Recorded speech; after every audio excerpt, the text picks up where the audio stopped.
আমি এখানে বেশি কথা বলতে চাচ্ছি না।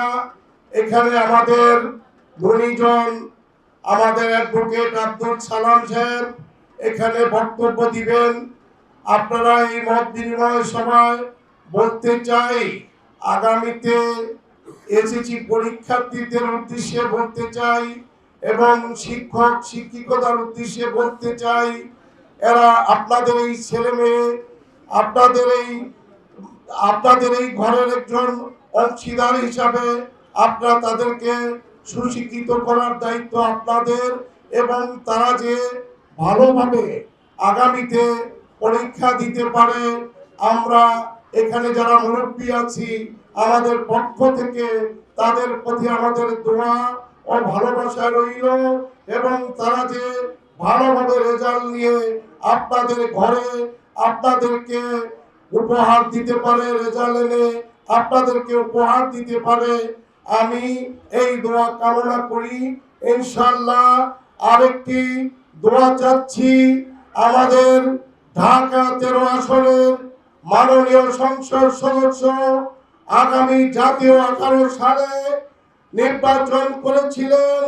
এই পেচি সরকার রেজাল্ট আউট করে দিয়ে আমাদের নেতাকে পরাজিত করেছিলেন।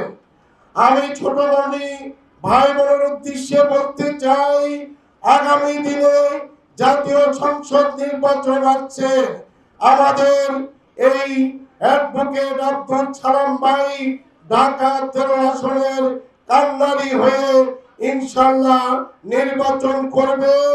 নির্বাচনে জয়যুক্ত করে আমাদের নেতাকে ইনশাআল্লাহ এমপি বানালে ইনশাআল্লাহ আমাদের নেতা মন্ত্রী হবে এবং এলাকার উন্নত হবে, এবং স্কুল কলেজ মাদ্রাসা যতগুলি আছে সব উন্নত হবে। আপনারা আগামী দিনে ছোট ভাই বেরাদর যারা আছেন তাদেরকে বলবেন, এখানে যারা উপস্থিত আছেন তারাও খেয়াল রাখবেন, আগামী নির্বাচনে ধানের শীষে ভোট দিয়ে আমাদের নেতাকে জয়যুক্ত করবেন। আর আপনারা আমাদের তারুণ্যের অহংকার তারেক রহমান বীরের বেশে ইনশাআল্লাহ ফিরে আসবে বাংলাদেশে। আমি এই কামনা করে আমি আমার বক্তব্য শেষ করছি। আগামী দিনের জন্য আপনাদের প্রতি দোয়া কামনা করে এবং শিক্ষকদের দোয়া কামনা করে আমি আমার বক্তব্য। আসসালামু আলাইকুম।